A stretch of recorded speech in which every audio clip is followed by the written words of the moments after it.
They shot her dog, right there on the sidewalk, under the golden haze of a dying sun, with no warning and no reason except fear. Axel didn't growl, he didn't lunge, he merely stood between a terrified girl and two men with guns, and in that heartbeat, everything Lila Monroe loved was shattered. What they didn't know, what they never imagined, was that the man who trained Axel wasn't just her father. He was a ghost in the government's files, a name whispered in foreign battlefields, and he was coming home. Before we begin this unforgettable story, would you mind sharing where you're from in the comments, and if stories of love, loyalty, and second chances move you? Please give this video a like and consider subscribing. It was a golden October afternoon in Shadewood, Colorado, a sleepy suburban town nestled in the foothills of the Rocky Mountains. The sky hung cloudless, an endless sweep of soft blue, while the sun painted the maple-lined sidewalks with crisp orange shadows. A gentle breeze stirred the golden leaves that tumbled across the streets like forgotten memories. 13-year-old Lila Monroe walked along the main path through Whitlock Park, her sneakers crunching softly over the gravel. She was slender and slightly tall for her age, with cinnamon-brown skin, tightly coiled black curls pulled into a bun, and thoughtful eyes the color of dark earth. Her gaze often lingered on things most kids her age ignored: cracks in tree bark, cloud shapes, the distant chirp of unseen birds. She had the quiet poise of someone who had learned too early how fragile normal life could be. Beside her trotted Axel, a striking 5-year-old German shepherd with a silver-black coat that shimmered in the light like smoke. His posture was regal, tail held in a steady sweep, ears alert but relaxed. Axel wasn't just a pet, he was Lila's companion, protector, and emotional anchor, a former military service dog retired early after a shrapnel wound to his hind leg. Lila's father, Colt Monroe, had given her Axel after the death of her mother 2 years ago. Since then, Axel had become her shadow, her sanctuary, and her silent voice when words were too heavy. They walked a loop past the duck pond and paused at the southern edge of the park. Where the grass met the sidewalk of Willow Avenue, suburban homes stood quietly across the street. White fences, porch swings, potted mums. Some of the residents waved to Lila as she passed by regularly. Others merely closed curtains or pretended not to see. One of the few who always acknowledged her was Mrs. Ellen Braithwaite, a white woman in her late 70s with wiry white hair tied in a braid and skin leathered from decades of gardening. She had lived on Willow Avenue since the early 60s and spoke with the gentle strength of someone who had seen too much and still chose kindness. Her eyes, pale blue and sharp as frost, watched from behind thick spectacles. Ellen lived alone since her husband passed, and most days she sat on her front porch, knitting or reading political memoirs she claimed were all lies, but read anyway. As Lila and Axel turned to head back, a white police cruiser rolled slowly toward them. Lila's breath hitched, just slightly, but she kept her posture calm. Her father had taught her that. Stay calm, make eye contact, answer clearly. But inside, something shifted. The cruiser stopped. 2 uniformed officers stepped out. The driver, Officer Travis Dean, was tall and bulky with a closely shaved head and a sharp jawline. He walked with the swagger of someone who never had to question his authority. His eyes were pale green, his expression flat but condescending. He had been with the Shadewood PD for 10 years and had racked up multiple complaints for excessive force, all dismissed. His partner, Officer Kyle Benson, was younger and leaner, with short sandy hair and a slightly twitchy demeanor. His lip curled instinctively when he looked at Axel. a detail Lila didn't miss. Benson often looked like he was carrying a grudge he couldn't quite name. "Afternoon," Dean said, eyes scanning Lila from head to toe like she was graffiti on a clean wall. "You live around here?" "Yes, sir," Lila said, keeping her voice steady. "Just a few blocks that way." Dean narrowed his eyes. "Got ID on you?" Lila hesitated. "I'm 13. Dean glanced at Benson, who smirked, smart mouth. He muttered, then louder. "What's the dog's name?" "Axel," Lila replied. "He's trained. He doesn't bite. He looks like a damn wolf." Benson muttered under his breath. Lila shifted slightly, and Axel moved with her. Calm, composed, but instinctively positioning himself between her and the officers.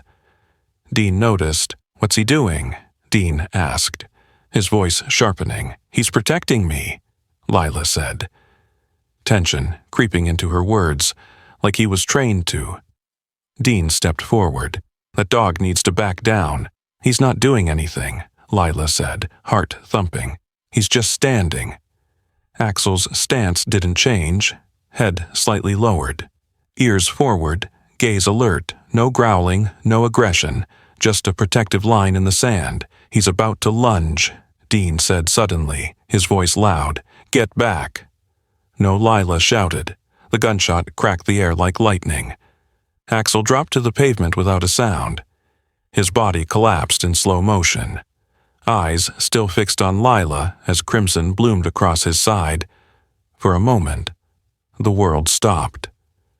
Lila fell to her knees, screaming. Her hands went to Axel's side, pressing against the wound, blood soaked through her jeans. She didn't feel it. "Axel, no, please." Benson stood frozen. Dean reholstered his weapon and muttered. Dog was aggressive from her porch across the street. Mrs. Ellen Braithwaite had risen to her feet, her phone already at her ear. Her voice trembled but was clear. "This is Ellen Braithwaite on Willow Avenue. 2 officers just shot a little girl's dog in cold blood. He wasn't attacking. I saw it all." Dean looked up, jaw tightening, but said nothing. Lila held Axel's head in her lap. His breathing was ragged. His eyes, those familiar, steady eyes, were glassy now. His tail gave a faint thump. Once, twice, and then stillness. Lila didn't speak, didn't scream anymore. She just stared. Her world had cracked, and the pieces didn't make sense. Dean turned back to Benson. "Get animal control. She's just a kid, man," Benson murmured, finally aware of the horror before them. Dean didn't answer. Across the street, Ellen hung up and stared hard at them. Then she turned, stepped inside her home, and pulled out an old, dusty phone book. Her hands shook slightly, but her voice did not when she dialed the secure number she hadn't used in years. A voice on the other end answered. "This is Monroe." "Colt," she said. "It's Ellen. You need to come home. Right now. It's about Lila." The plane touched down in Denver just past midnight, its wheels shrieking against the runway as a cold front moved in from the north. Colt Monroe stepped off the tarmac into a chilled breeze that cut through his black military-issued jacket like a silent challenge. He had traveled from an undisclosed base in Eastern Europe in less than 14 hours. No uniform, no insignia. Just a man in a dark coat with a hardened face and haunted eyes. Colt stood at 6'3", built like a soldier carved from concrete. His skin was deep bronze, his jaw square, and a faint scar traced the line of his left cheekbone, a memento from a mission long classified. At 41. His body still carried the sharp efficiency of Delta Force training, but his eyes bore the erosion of personal loss. Widowed for 2 years. Colt carried grief like a second skin. The only thing more sacred to him than the flag was his daughter, and someone had shattered her world. Shadewood looked the same as he left it. Quiet, sanitized, expensive. Trees lined the sidewalks like decorative illusions of peace. But as he drove back into the heart of town, Colt saw it differently. Every trimmed hedge, every porch light, every silent front door seemed like part of a system that had swallowed Axel and tried to swallow Lila's voice too. He parked on Willow Avenue just past 3 a.m., headlights off. Barren silence wrapped the neighborhood. A few porch lights flickered from across the street. Mrs. Ellen Braithwaite, wrapped in a wool shawl, stepped onto her porch holding a thermos. She hadn't slept when Colt climbed out of the car. Their eyes met across time. She'd known him since he was a teenager, back when he used to mow her lawn for extra money after school. He was just trying to protect her, she said softly, pouring him coffee without asking. That dog stood between her and their guns like he knew exactly what they were capable of. Colt took the cup with both hands, his knuckles white from holding on to too much. "Where is she?" She cried herself into sleep. "I stayed until Jasmine got here." Jasmine, Colt's younger sister, a civil rights attorney based out of Boulder. She'd dropped everything to be with Lila while Colt made his way home. He made a mental note to thank her later, if the rage didn't consume him first. Inside the house, the warmth felt too still. The walls bore photos of Eleanor, his late wife, and Lila, laughing with Axel, their moments frozen now in bittersweet stillness. Jasmine lay dozing on the living room couch, legal pads and documents strewn around her. Lila's room, down the hall, was quiet save for the soft rise and fall of her breathing. Colt stood at the doorway, watching her small frame curled beneath the blankets. Her hand still rested on the pillow where Axel used to sleep. By morning, Colt was moving. He visited every home on the block that had a security camera. He spoke quietly, respectfully, with the slow, deliberate patience of a man used to gathering intelligence under fire. Some neighbors turned him away. Others, like Mr. Patel at the corner house, shared what they had, a 30-second clip of the police cruiser pulling up, the officers approaching Lila, and the muffled crack of a gunshot. It wasn't much, but it was something across town. Another piece of the puzzle was moving. Bethany Clark, 35, sat at her desk in the break room of Shadewood Middle School, where she taught 7th grade English. Tall and athletic with freckled skin and sandy brown curls always half-tamed by a pencil stuck behind her ear. Bethany had the kind of grounded confidence that made students trust her. She had once been Colt's lab partner in high school, back before his world turned military and hers turned literary. They hadn't spoken in years, but seeing the news, knowing the girl in the photo was Lila, had stirred something sharp in her gut. She'd always suspected something off about Officers Dean and Benson. They were regulars at the local PTA events, not because they cared, but because they liked to be seen. Bethany had overheard their casual remarks more than once, comments about protecting the right kind of neighborhood. It had always left a bitter taste in her mouth. Now she began pulling threads in her off hours.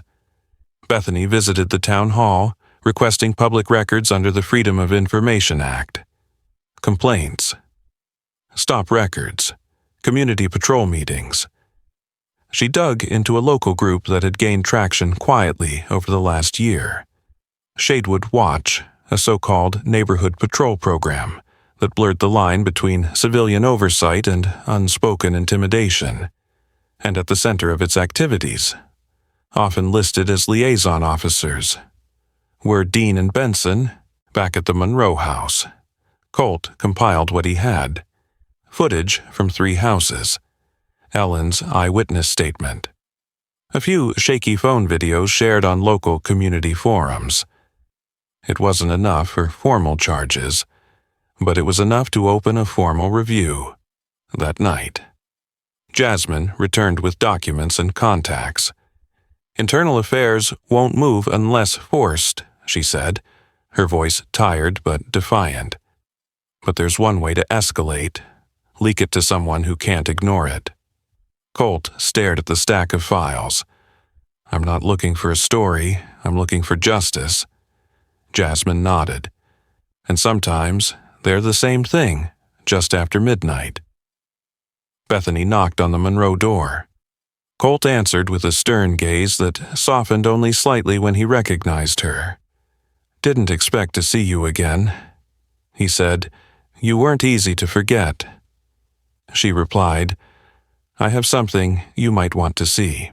She handed him a folder, documents outlining Shadewood Watch's link to a defunct security company in Texas, their donation ties to anti-immigrant groups, and a map of patrol zones that, not coincidentally, matched where minority families had recently moved.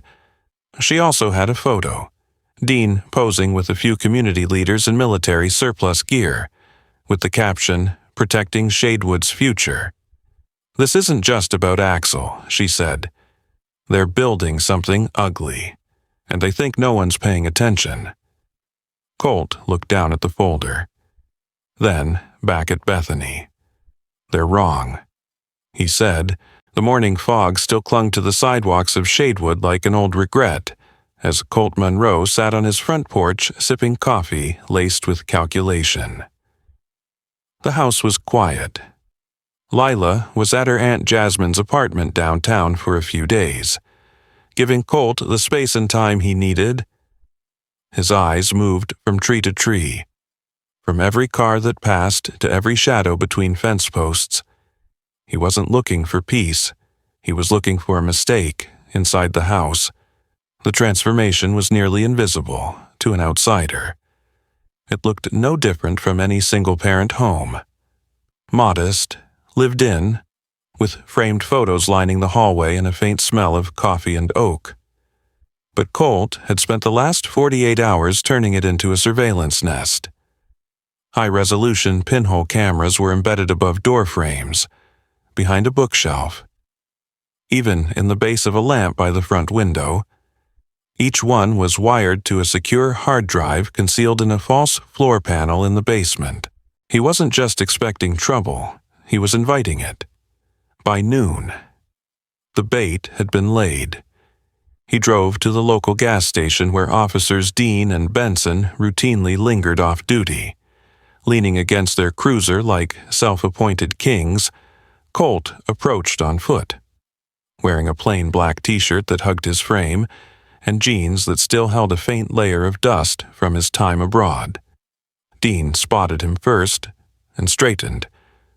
Well, look who came crawling back. Colt didn't flinch. He stepped close enough that the tension could be tasted. "I know what you did. I've got eyes on every inch of this town. You think Shadewood is yours?" He leaned in. "Come near my daughter again, and you'll see exactly what I'm capable of." Dean's smirk didn't quite hold. Benson's hand twitched near his belt. Colt stepped back, his tone cool. "You've already made one mistake. Don't double it." He turned and walked away without another word. Dean spat on the sidewalk.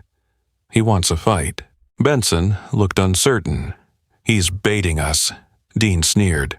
"Good, let's bite." That night, Shadewood slept under a veil of silence, but Colt didn't. He sat in the living room, lights dimmed, reading a worn copy of Meditations by Marcus Aurelius, while the cameras recorded every angle. The doorbell rang at 11:47 p.m. He opened it to find Dean and Benson standing in the dark, hands resting near their off-duty weapons. "Evening?" Dean said, the word curling from his mouth like a dare. "Thought we'd check on you. Heard you were having adjustment issues." Colt stepped aside. "Come in." Benson blinked, surprised. Dean grinned. "That's more like it. Inside." They moved like wolves in familiar terrain, but Colt tracked their every step. Dean hovered near the fireplace. Benson loitered at the kitchen threshold.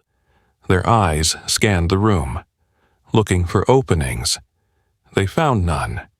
"We heard your sister's filing complaints," Benson said. "She's a lawyer." Colt replied, voice even. "It's what she does." Dean moved closer, standing just a little too near. "See, the thing is, we're the law here, always have been. People like us, we keep places like this clean." Colt met his eyes. Clean from what Dean leaned in, from those who don't belong, in the back hallway. The camera, hidden in the smoke detector, zoomed automatically, locking onto Dean's face. Another, embedded in the bookshelf, captured Benson as he casually knocked a family photo off the mantel. "You're a violent man." "Aren't you?" Benson said suddenly. "Special forces, combat zones, classified this and that. Maybe you snapped." Colt didn't blink. "You're in my home, threatening me. I'd say that makes your motives a little clearer than mine." Dean laughed. "This your strategy, invite us in?" "Record us." Colt tilted his head. "Would that bother you?" Dean stepped forward and shoved Colt hard in the chest. "You think you scare me?" Colt didn't move. "No. I think your own actions do." Benson stepped in to intervene, but Colt raised his hands. "I'm unarmed. Just a conversation." "Right?" Dean looked at him with contempt. "Watch your step, Monroe." Colt gave a tight smile. "I already have." The two officers left, but not before Dean knocked over a vase on the way out. "Oops." Colt closed the door gently behind them, then turned and looked directly at the camera above the entryway. "Got it," he said. The following morning, Jasmine arrived with Bethany. They gathered around the dining room table as Colt played back the footage. Every word, every shove, every threat. "This is enough," Jasmine said. "Jaw tight," Bethany added. "It's more than enough. We don't take this to local authorities. We go federal." Bethany had already prepared the petition, a formal request for an investigation submitted to the Denver FBI field office, backed by the Monroe family. Bethany as a community educator, and Mrs. Ellen Braithwaite as a direct witness. Jasmine attached timestamps, screenshots, and a declaration of potential obstruction of justice by the Shadewood Police Department.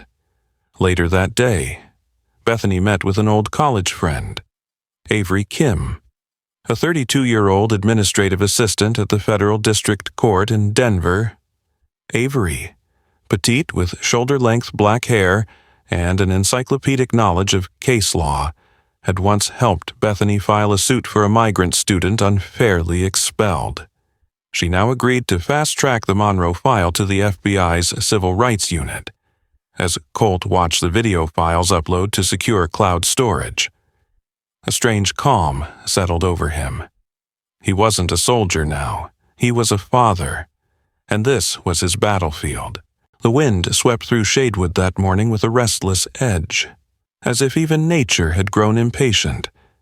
Leaves gathered in spirals along the sidewalk outside Shadewood High, where folding chairs and a podium were being set up beneath a white canvas tent. The banner overhead read, "Community Hearing on Police Accountability." It was plain, almost clinical in tone, but to those gathered parents, teachers, and concerned citizens, it meant something deeper, a public reckoning inside the school auditorium. Bethany Clark moved with quiet urgency. Her brown curls were pulled back in a low bun, her sleeves rolled up, and a clipboard tucked under her arm. She greeted each teacher, each custodian, each volunteer with a nod and a look that said, "We're doing this." Her years of managing classrooms had taught her more about coordination than any committee chair ever could. She paused by a folding table where Mrs. Ellen Braithwaite, elegant in a dark blue coat and thick-knit scarf, was arranging printed witness statements and community petitions.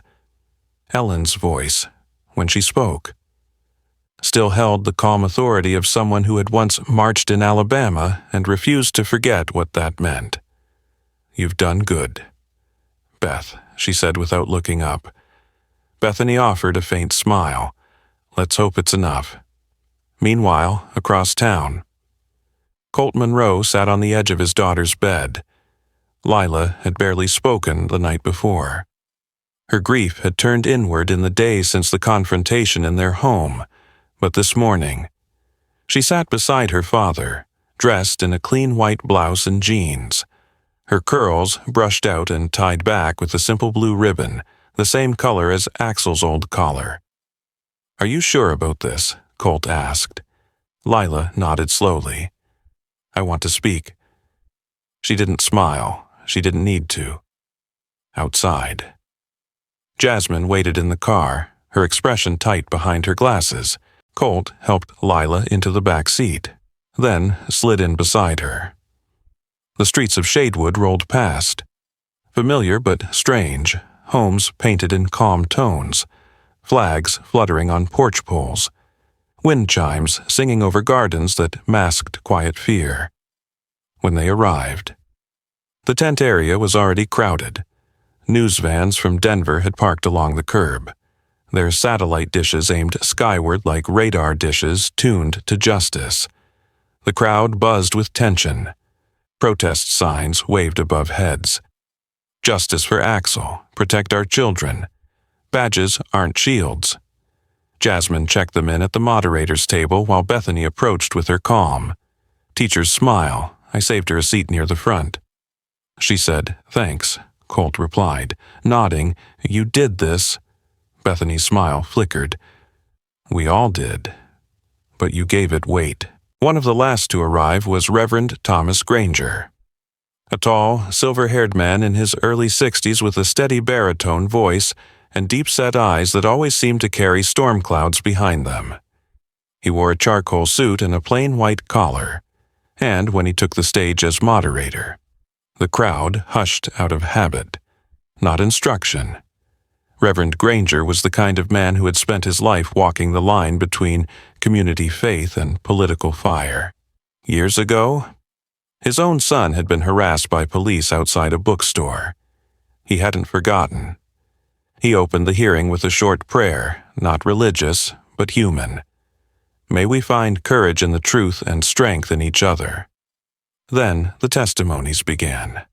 A local father, Marcus Duval, black, mid-40s, software engineer, spoke about being pulled over 3 times in 2 months while driving his daughter to piano lessons.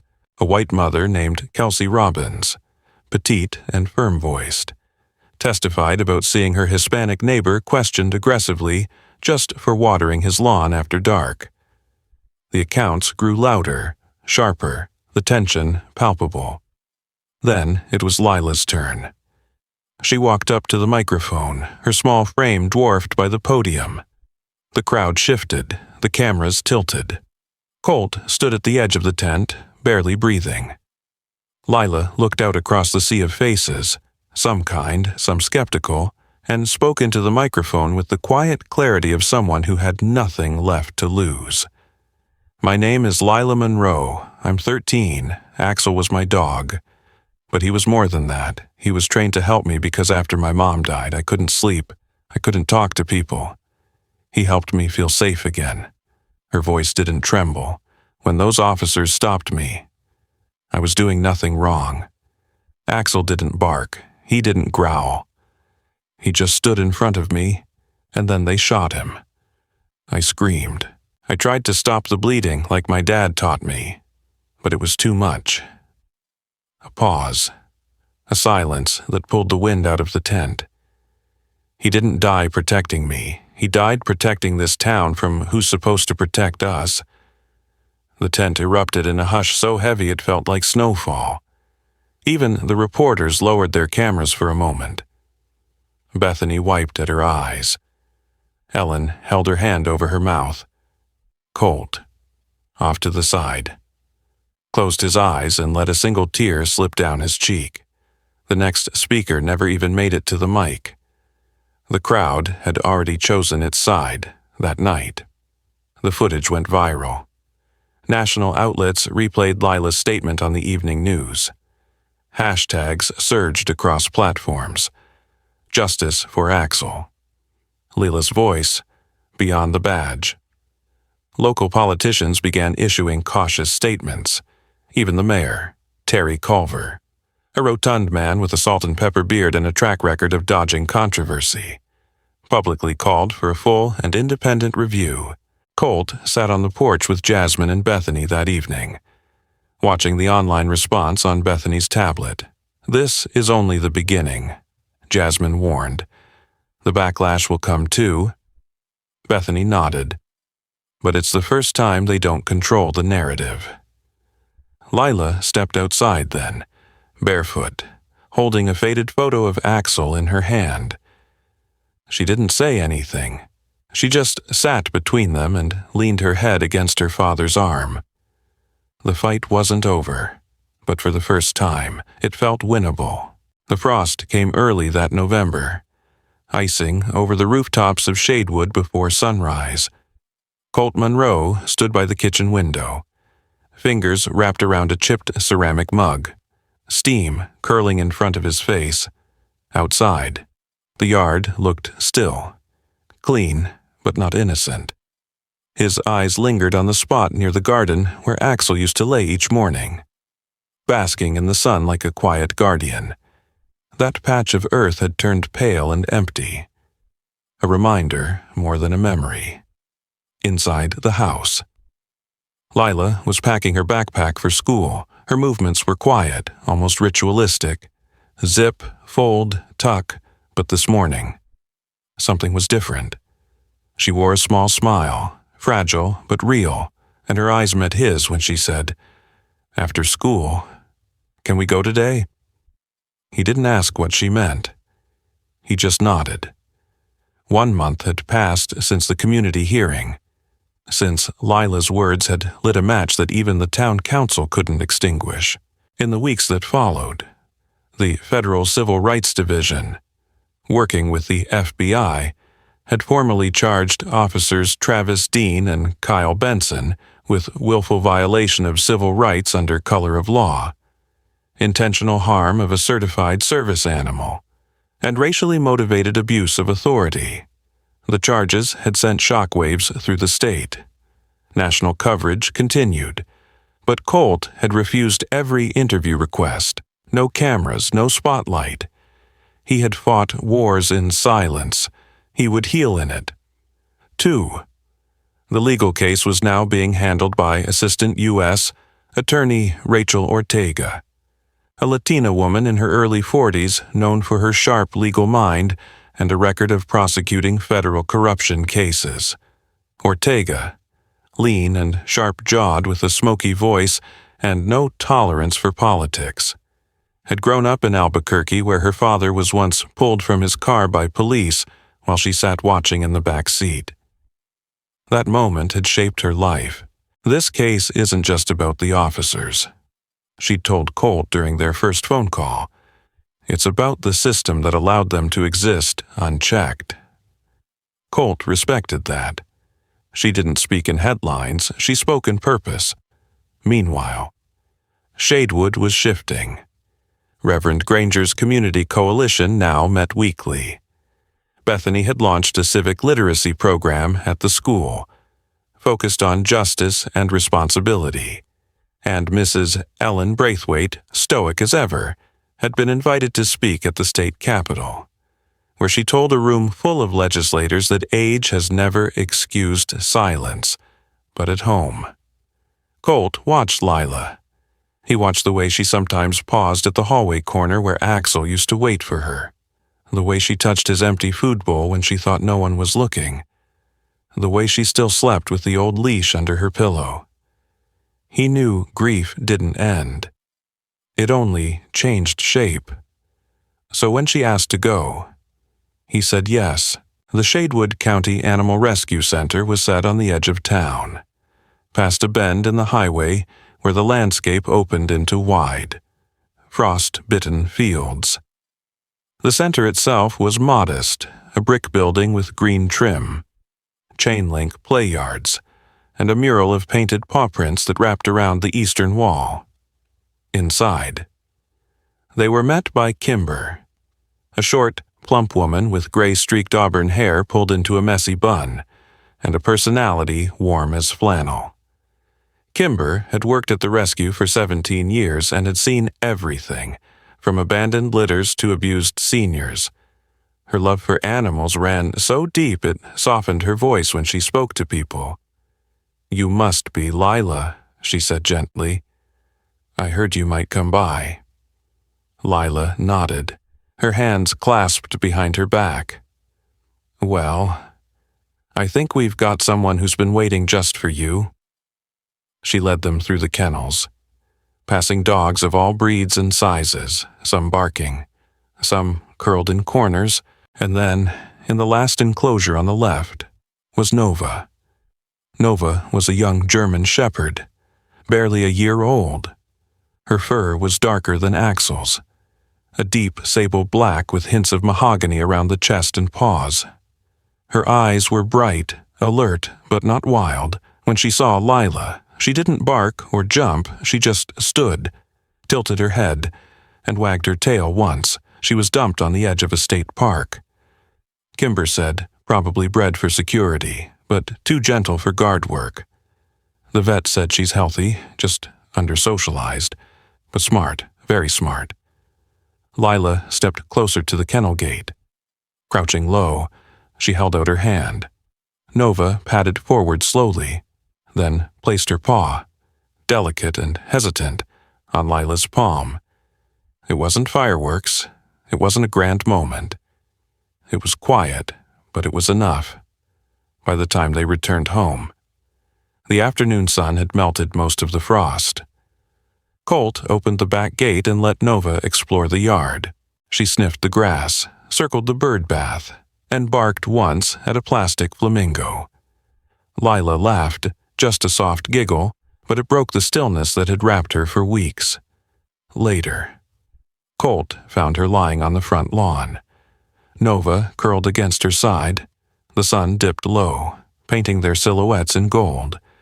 He stood on the porch, arms folded, heart quiet, no medals, no final battles.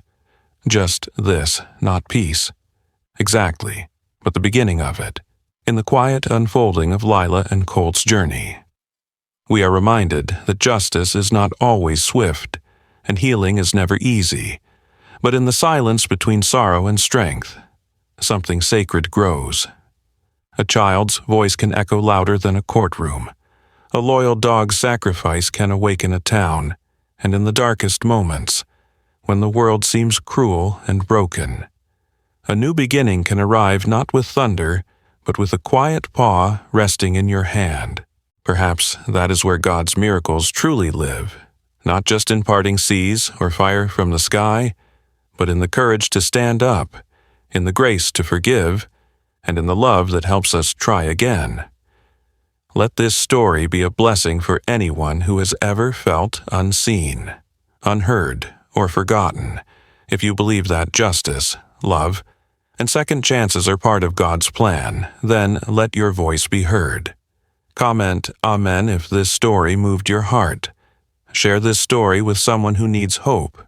Subscribe for more true and inspired stories that remind us, even in a broken world, faith still heals. May God bless and protect everyone watching this.